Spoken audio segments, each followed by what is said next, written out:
പർവ്വതത്തെ പറ്റിച്ച മഹർഷി. കുട്ടികൾക്കായി ഒരു കഥ.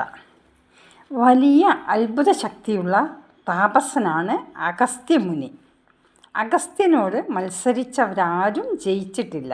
അത്രയ്ക്ക് മഹത്താണ് അദ്ദേഹത്തിൻ്റെ തപശക്തി. ഇന്ത്യ രാജ്യത്തിൻ്റെ മധ്യത്തിൽ നിൽക്കുന്ന വലിയൊരു പർവ്വതമാണ് വിന്ധ്യാപർവ്വതം.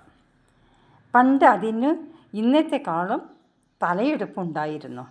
വിന്ധ്യനെ ഇന്ന് നാം കാണുന്ന സ്ഥലത്താക്കിയത് അഗസ്ത്യ മഹാമുനിയാണ്. ആ കഥ അറിയാം, നമുക്ക് നോക്കാം. നാരദ മഹർഷി വലിയൊരു ഏഷണിക്കാരനാണ്. ഇതെല്ലാവർക്കും അറിയുന്നതാണ്. ഒരിക്കൽ അദ്ദേഹം ചെന്ന് വിന്ധ്യനോട് പറഞ്ഞു, ഹേ വിന്ധ്യ, സൂര്യനും ചന്ദ്രനും ചെന്ന് വണങ്ങുന്ന വമ്പനായ പർവ്വതമാണ് മഹാമേരു. അവൻ്റെ മുന്നിൽ നീ എത്ര നിസ്സാരക്കാരനാണ്.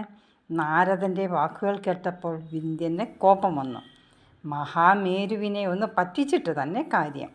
ഇങ്ങനെ പറഞ്ഞ് വിന്ധ്യൻ തൻ്റെ കൊടുമുടികൾ ആകാശം മുട്ടെ വലുതാക്കി ഉയർന്നു നിന്നു. സൂര്യനും ചന്ദ്രനും പടിഞ്ഞാറോട്ട് കടക്കാൻ ഒരു വഴിയും ഇല്ലാതായി. സൂര്യചന്ദ്രന്മാരുടെ രശ്മി ഇല്ലാതായാൽ എന്താകും ഫലം നമുക്കറിയാം. ലോകമാകെ കുഴപ്പത്തിലാകി. അത് കണ്ട അഗസ്ത്യൻ വിന്ധ്യന് നേരെ ചെന്നു. അത്ഭുതശക്തിയുള്ള അഗസ്ത്യ മഹർഷിയെ കണ്ട് വിന്ധ്യൻ പേടിച്ചു. അവൻ കൊടുമുടികൾ ഒതുക്കി അഗസ്ത്യനെ വണങ്ങി. അപ്പോൾ അഗസ്ത്യ മഹർഷി പറഞ്ഞു, വിന്ധ്യ, ഞാൻ ദക്ഷിണേന്ത്യയിലേക്ക് പോകുകയാണ്. ഞാൻ മടങ്ങി വരുന്നതുവരെ നീ നിൻ്റെ കൊടുമുടികൾ ഒന്നും ഉയർത്താൻ പാടില്ല. ഓ ശരി. വിന്ധ്യൻ തൻ്റെ തലകളാകുന്ന കൊടുമുടികളെല്ലാം താഴ്ത്തി നിൽപ്പായി. പാവം വിന്ധ്യൻ. അവന് പിന്നെ തല ഉയർത്താൻ കഴിയാതെ പോയി. കാരണം എന്താണെന്ന് അറിയാമോ?